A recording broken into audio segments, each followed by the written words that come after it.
Opa! Fala pessoal, tudo bem? Eu sou o Fênix, Guilherme Fênix, mas todo mundo me chama de Fênix. E eu sou o cofundador e também host do Flow Games, né? Esse aqui.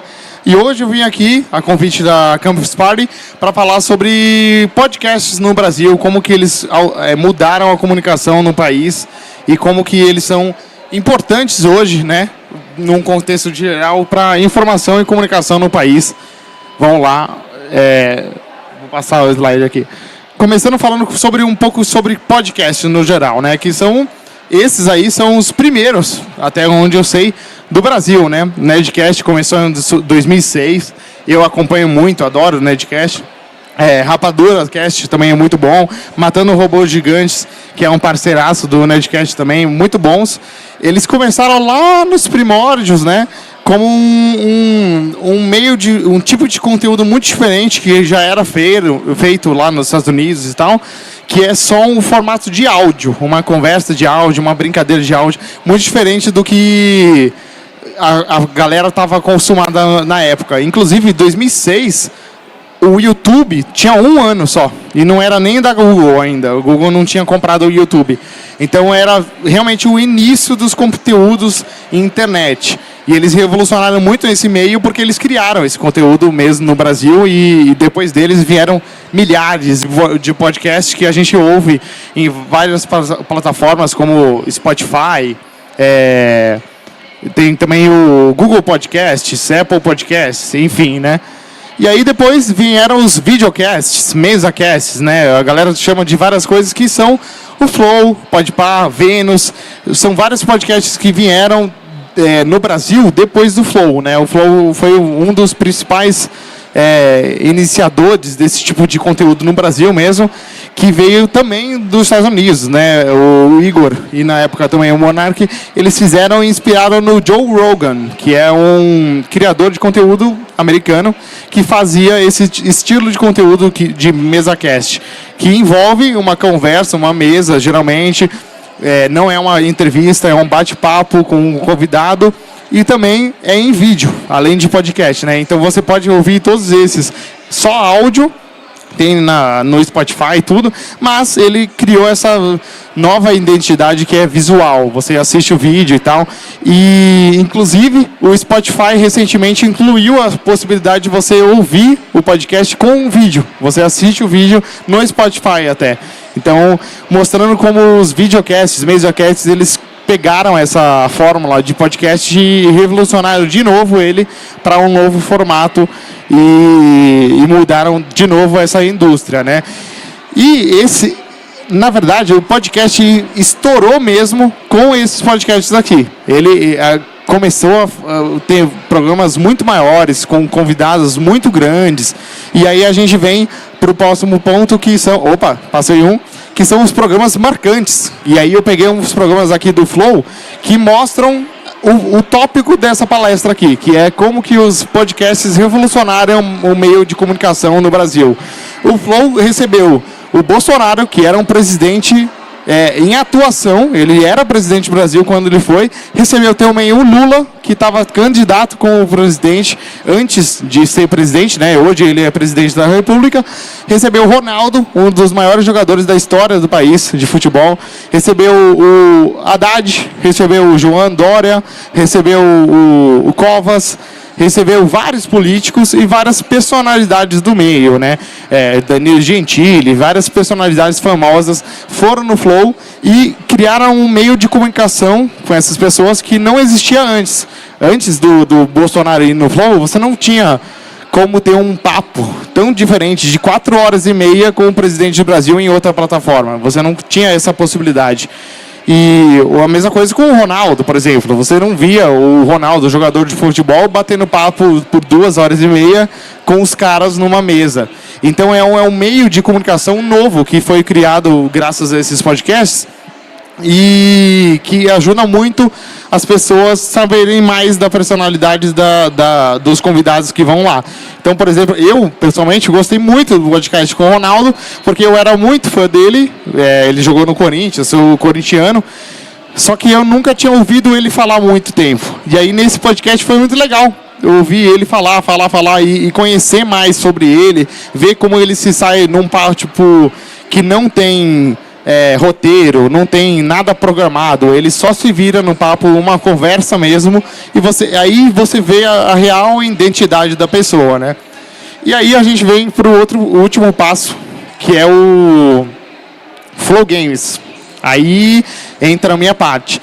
Com esse intuito, né, o Flow criou o Flow Podcast lá em... Quando que foi, Inês? 2018, o Flow Podcast começou. E foi muito difícil para eles. Eles ralaram muito nos primeiros 2 anos, mas depois eles começaram a deslançar e crescer essa comunidade de podcast no Brasil. E aí surgiu o Podpah, derivado do Flow, o Vênus Podcast, e depois a gente criou o Estúdios Flow, que tem vários podcasts na casa, que eu vou passar por eles depois, mas são mais de 8 projetos já nascidos do Flow, para incentivar esse mercado de podcast, de MesaCast no Brasil e comunicar mais sobre mais informações, mais temas diferentes, e vocês vão ver como que mudou tudo. E com esse intuito que a gente lançou o Flow Games em maio de 2022, o ano passado, a gente lançou o Flow Games para ter esses espaços de comunicação com pessoas que você normalmente não vê, então pro players, dubladores, desenvolvedores de jogos, para eles terem esse espaço para comunicar, conversar com a gente lá na mesa, bater um papo. Então, por exemplo, o Rafa Grassetti, ele já tinha ido no Flow, mas quando ele vem no Flow Games, a gente tem um papo mais profundo sobre games com ele, o que ele acha. Ele foi no Flow Games 2 vezes, essa foi a primeira, quando lançou o God of War, que ele, quem não sabe, o Rafael Grassetti é o diretor de arte do God of War.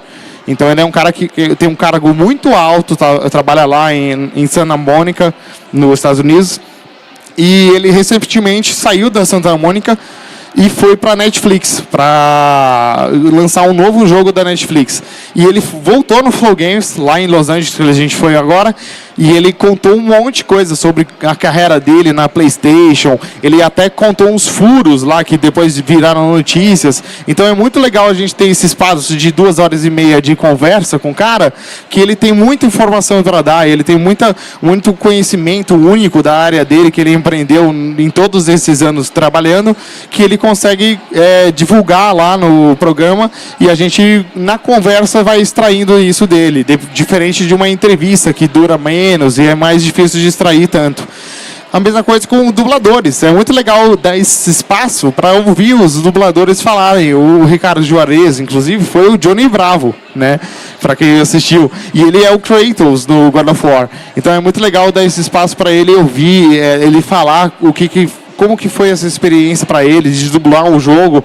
E ele fala com amor, ele ama o personagem, ele ama o jogo. Ele fica muito triste que acabou o jogo, né? Não tem outro jogo aí para vir, por enquanto. E a mesma coisa com pro players de esportes. A gente, no Flow Games, a gente criou 3 vertentes. Foi o Flow Game News, que a gente acompanha notícias, lançamentos, eventos, quando tem PlayStation Showcase, Xbox Game Showcase. Quando tem um evento na marca, a gente acompanha no Flow Games. O The Game Awards, que é o Oscar dos games. A gente fez isso, a gente acompanhou o evento ao vivo, a galera assiste com a gente, é muito legal. E a gente, toda sexta-feira, inclusive hoje, depois daqui eu vou lá para o Flow Games, que a gente tem o programa ao vivo lá, falando das notícias da semana dos games. A outra vertente é o Flow Games mesmo, onde a gente recebe convidados como esses aqui, os dubladores, desenvolvedores de jogos, até os youtubers, né? A gente já recebeu vários youtubers. Esse fim de semana a gente vai receber o Edu, Guzang, Fiaspo, youtubers, criadores de conteúdos de games muito grandes. E a gente tem o MD3, que a ideia dele é a cobertura do mundo do esportes, que por mais que ele esteja dentro do mundo dos games, é um outro público às vezes, o papo é muito diferente, a conversa é muito diferente, tem muitas coisas específicas de esportes que não estão inclusas no mundo dos games, e por isso que a gente trouxe os meninos que foram do Combo Podcast, que era um podcast antigo, eles vieram para o Flow Games para inaugurar o MD3, que tem sido até um sucesso. Em podcast de esportes, eles pode-se dizer que eles são o maior da América Latina inteira. Eu não conheço outro podcast de esportes tão grande como o MD3. Isso porque eles têm muito conhecimento da área e eles trazem convidados muito legais. Então, o Saci foi lá, que é um super jogador, ele jogou LoL muito tempo, mas ele saiu do LoL, foi pro Valorant, que é outro jogo, e ele foi campeão mundial no Valorant, e brasileiro. Então é muito legal ouvir da experiência dele, de um jogador que está há tantos anos nessa carreira, e agora que ele mudou de jogo, ele conseguiu ser campeão mundial. A mesma coisa com donos de org, o Bruno Playhard já foi lá falar sobre a Lounge. Então a gente cria esse espaço que tem uma conversa muito real, verdadeira e com muita opinião sobre o assunto. Então, por isso que a gente criou o Flow Games, para conseguir criar uma cobertura de conteúdo de games 360. A gente passa por notícias, games em geral, youtubers, criadores de conteúdo, lançamentos de jogos, esportes, eventos de esportes. A gente já fez a cobertura do VCT, que foi o torneio mundial de Valorant, que teve aqui no espaço Ibirapuera, que teve aqui perto. Então a gente, com o Flow Games, a gente traz essa vertente do Flow de trazer a informação de uma forma diferente, só que no mundo dos games. E agora falando um pouco dos programas, os números, né, desse meio de podcast, é meio doido, né? Porque vocês viram, é desde 2018. Então fazem 5 anos que existem esses MediaCasts no Brasil. Nesse tempo, o Flow sozinho, só no YouTube, o canal dele, tem 1,7 bilhões de views. E aí temos os outros projetos da casa, o Ciência Sem Fim, que está aqui do lado, inclusive. Eu estava lá agora, no programa do Sergião Sacani. É um podcast também do Studio Flow. E ele, nesse tempo, fez 121 milhões de views. A gente tem o Vênus Podcast, que é muito tão bom também, da Yas e da Cris. Ele tem 381 milhões de views. Também é do Studios Flow, já recebendo o Chris Martin, o cantor do Coldplay. E isso que mostra a revolução da informação. O Chris Martin, cantor do Coldplay, que é uma banda mundialmente famosa, foi no Vênus Podcast conversar com elas sobre qualquer coisa. Não tinha roteiro, não tinha o que falar. A ideia era conversa. E ele topou isso porque a ideia de trazer informação por esse meio é muito legal. A mesma coisa com o Flow Sport Clube, que já recebeu diversos jogadores de futebol gigantescos. Já recebeu o Tite, que foi o técnico da seleção brasileira na última Copa do Mundo, né? E que tem 242 milhões de views. E aí a gente tem o Prosa Guiada também, que é um podcast da Amy White, que a gente agora está numa pausa, mas a gente já reestudando. Também é um podcast do Studios Flow. E além desses aqui, tem outros podcasts. Tem o Avesso, tem o Amplifica, que é de música. Tem vários podcasts que o Studios Flow criou para abranger vários nichos de informação e trazer esse tipo de comunicação de uma forma diferente. E aí a gente tem o Flow Games, que nesse 1 ano e 3, 4 meses que a gente tem esse projeto, a gente já tem 114 milhões de views conjuntas no canal do YouTube, o que pra gente é muita coisa. E aí a gente tem lá em cima o número total do Studios Flow. O Studios Flow, todos os podcasts que a gente tem na casa, dão quase 5 bilhões de views. 4,7 bilhões de views, e todos eles somados têm 14,5 milhões de inscritos. É muita coisa, é muito número em tanto pouco tempo, e isso que eu digo que revolucionou o mercado, porque os podcasts com o Nerdcast, eles estão há anos aí, eles construíram a base e para chegar a esses podcasts também e eles decolarem em cima dessa base. Então é muito legal ter essa diferença de conteúdos, porque eu, por exemplo, eu ouço muito o Nerdcast. Eu adoro o Nerdcast. Mas eu também ouço os outros podcasts do Flow, o próprio Vênus, Flow Sport Clube, porque é legal a diferença do conteúdo. É um conteúdo diferente mesmo. A pegada é outra. E não tem problema. De dia.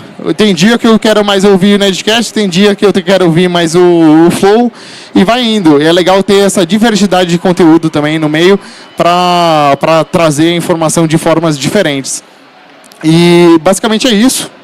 Eu fiz uma apresentação um pouco pequena demais, porque já acabou a apresentação e a gente tem mais 13 minutos. Eu queria saber, eu posso abrir para perguntas? Pode abrir para perguntas. Então eu queria abrir para perguntas para vocês falarem um pouco comigo. E a ideia é a gente conversar sobre esse tipo de conteúdo, podcast e tal. Então se vocês tiverem pergunta, levanta a mão, que o meio... já tem uma aqui. Fala aí. Boa tarde, meu nome é Luiz. A pergunta que eu queria fazer é que fica de pé? Tem eu e mais um amigo meu, que a gente tem um projeto que a gente está escrevendo lá para nossa cidade, Caxias do Sul, lá no Rio Grande do Sul ainda, que a gente está querendo trazer um podcast de jogos, assim. A gente acompanha vocês, a gente adora o Flow, o MD3, tudo, a gente acompanha desde que começou. Só que a gente tem uma dúvida que seria: como começar? Quais seriam os primeiros passos para a gente engrenar nisso de começar um podcast? Boa pergunta. É uma boa pergunta porque todos esses podcasts que vocês estão vendo aqui, o diferencial deles é exatamente esse início, porque eles tiveram suporte do Flow. O Flow, nesses anos, ele aprendeu muito como funciona esse tipo de conteúdo e muito como que a gente cresce com esse tipo de conteúdo. Então, coisas como câmera, operação, cortes, várias coisas. Quando a gente iniciou o Flow Games, já tinha todo esse know-how vindo do Flow. É realmente difícil. Qualquer conteúdo que você vá criar, você tem que criar para aprender mesmo. Você só aprende criando. Então, começar, o início é mais difícil. Mas o que eu recomendaria é constância de conteúdo.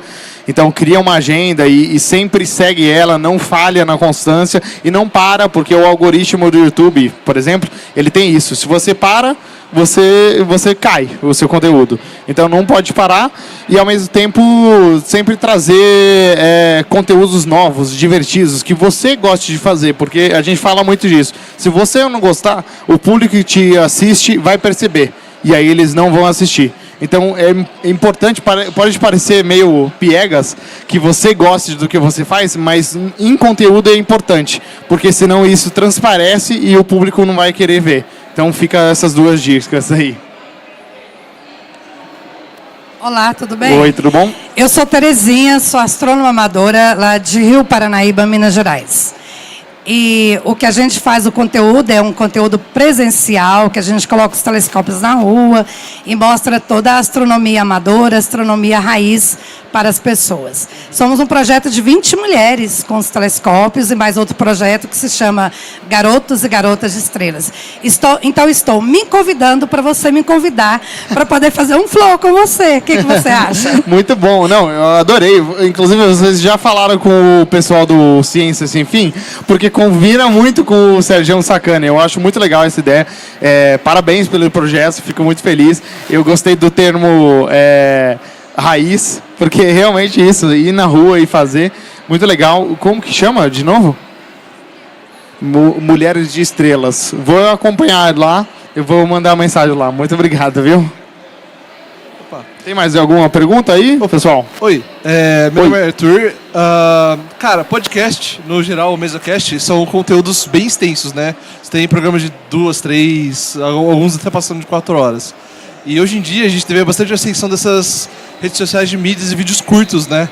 E eu queria saber, não sei se tem informação para passar para a gente agora, mas quanto que ajudou o impacto dos canais de cortes no formato de mídia nos MesaCasts? Boa, muito boa a pergunta também, porque é um ponto que eu tinha que trazer aqui e eu esqueci de trazer nessa apresentação.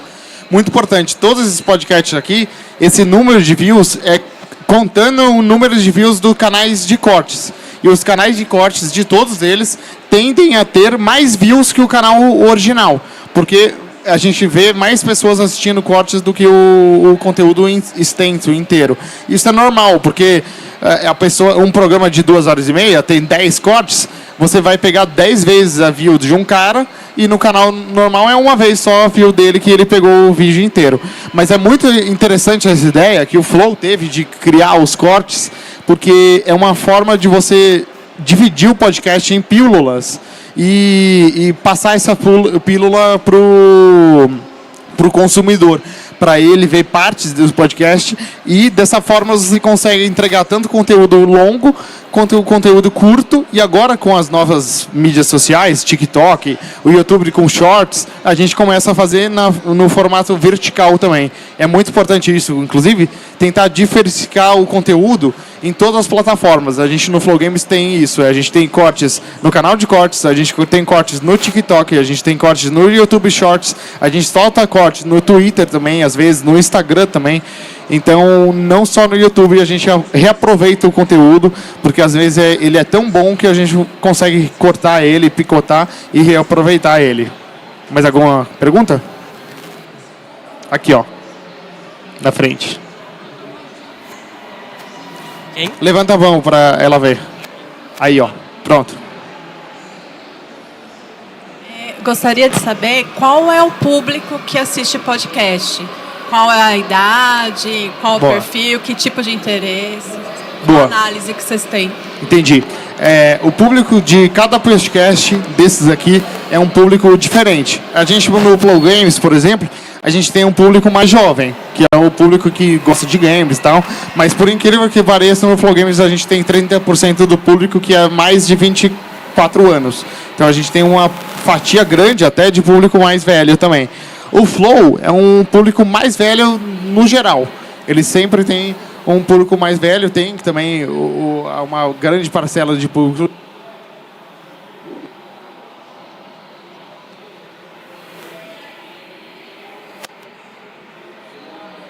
Rolou. Ali, foi. Voltou. Então, aí, dependendo de cada conteúdo, tem cada tipo de público que é o público desse nicho. Então, o Flow Esporte Clube, por exemplo, que é um programa mais de esportes e principalmente futebol, tem um público muito masculino, muito mais que feminino. O Flow Games também. A gente vê um público mais masculino do que feminino. O Flow Games, por exemplo, a gente tem 90% do público masculino e só 10% feminino, que é o que a gente vê na internet, que é o público que mais consome games no geral, é essa parcela no geral, assim. Então, cada tipo de podcast agrega... O Vênus Podcast, por exemplo, tem uma parcela muito grande de meninas, um público feminino forte, porque são duas meninas apresentando o programa e elas falam de assuntos diversos, então elas atraem um público mais diversificado. Então, em cada podcast tem esse intuito de pegar um nicho diferente e tratar ele de uma forma diferente. Por isso o Flow incentivou essa criação de cada um desses podcasts, que eles, teoricamente, eles não competem um com o outro, porque eles são nichos diferentes. Então o Flow, por exemplo, pode trazer um youtuber gamer para participar lá, como foi o Forever, recentemente, um youtuber de Minecraft. Só que ele também vai no Flow Games, e é um assunto diferente, porque o assunto que ele traz no Flow é um assunto mais aberto, abrangente, depende muito do Igor, que pauta a conversa, e no Flow Games a gente pega mais em games mesmo. Pergunta o que ele está jogando, o que ele mais joga, então o nosso público já sabe que no Flow Games a gente vai falar só de games, sabe? Então é nesse contexto que a gente diversifica os públicos. Ali, ó, mais uma pergunta. Tudo bom? Meu nome é Leandro. Eu queria saber se hoje a receita dos podcasts, elas advêm mais dos views, das publicidades das marcas ou de temas patrocinados? Boa. Alô? Porque são fontes de receitas diversas, né? Exato. O que está dando mais dinheiro hoje aí, dentre essas três fontes de receitas? Boa pergunta. É uma boa pergunta porque, inclusive, quando a gente fala de vídeo vertical, que é o tipo de conteúdo que traz muita view, mas ele traz pouca receita. A gente, pelo menos aqui no Flow Games, a gente divide entre receita de plataforma, que é YouTube, TikTok, Spotify, todas as plataformas que pagam o nosso conteúdo diretamente, Twitch e tal. Receita do público, então a gente inclui Superchat, membros no YouTube, membros na Twitch e tal, que é uma receita que vem diretamente do público, não vem de anunciantes. E a gente também tem a receita de de merchandise e itens que a gente possa vender, então camisa, essas coisas que a gente também é importante, todos os criadores que crescem, eles chegam nessa etapa de você construir a sua marca e construir itens da sua marca para vender também. E aí, por último, a receita de patrocinadores, que são as marcas que se atrelam ao conteúdo para ganhar esse awareness ou essa divulgação que eles procuram, essa conversão do nosso público para o produto deles. Hoje, em cada podcast é um pouco diferente, mas, no geral, a receita de patrocinador é de 50% para mais da receita total do projeto. É muito importante para o projeto. Mas o que a gente sempre busca é não depender de patrocinador. A gente sempre busca investir mais nessa parte de benefício para o público, então benefício para os membros terem mais incentivos para virarem membros e assim eles conseguem ser tipo uns patrões do projeto e aí a gente não precisa de patrocinador, a gente pode fazer as coisas mais livres. Esse é o sentido da coisa. É um balanço muito difícil, mas a realidade que a maneira mais fácil de ter a receita é no meio dos patrocinadores. E o YouTube sozinho, se a gente dependesse só da renda do YouTube, a gente não pagaria o projeto como um todo. A gente só da renda do YouTube eu não consigo nem pagar a folha salarial do Flow Games. Então, é um projeto que é custoso. Todos esses projetos aqui têm uma equipe grande por trás e a gente investe bastante neles. Então, se não fossem os patrocinadores, hoje a gente não conseguiria manter eles em pé.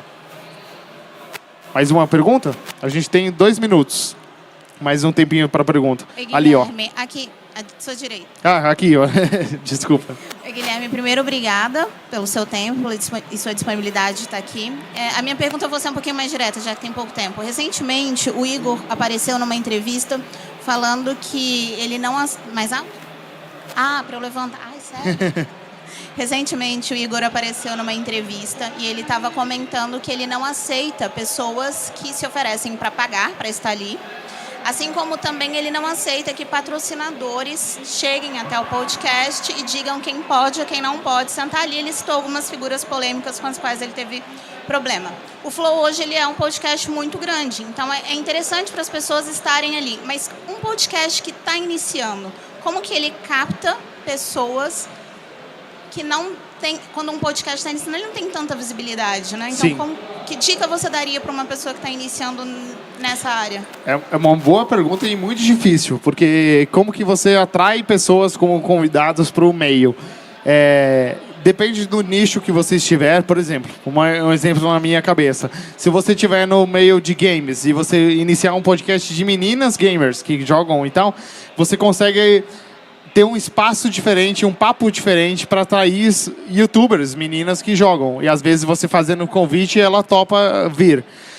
A gente trabalha hoje só por meio de convite. Então a gente convida a pessoa, se a pessoa quiser, ela vem. Se ela não quiser, não vem mesmo. E o Igor tem essa filosofia muito forte no Flow, que ele não aceita ninguém pagando para ir, porque a partir do momento que tem dinheiro em qualquer uma das duas partes, a conversa já é outra, é diferente. Não é uma conversa tão franca como quando o cara quer só vir para bater papo. Então, realmente é difícil. Eu não aconselharia pagar mesmo para vir ninguém, ainda mais no início, porque não vale isso.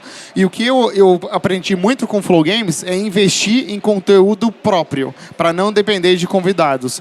Então, a gente desenvolveu alguns tipos de conteúdos que a gente não precisa de convidados. Então, o próprio Flow Games, que a gente tem convidados, a gente desenvolveu um programa novo que é sem convidados, é só tema. A gente, os 4 na mesa, só falando sobre temas e a gente consegue construir esse conteúdo. Conforme o podcast for subindo, crescendo, os convites vão ficar sendo mais fáceis e vai surgir pessoas que querem vir, né? Então, é muito difícil mesmo, no início, conseguir atrair as pessoas. É muito pelos contatos que você tem, as pessoas que você conhece e assim vai. Bom, a gente acabou aqui. Não vai dar para fazer a pergunta do amigo aqui que levantou a mão. Mas muito obrigado, pessoal. Muito obrigado a todos pelo tempo de vocês. Muito obrigado por ficar aqui. E é isso. Obrigado. Agora quem... smooth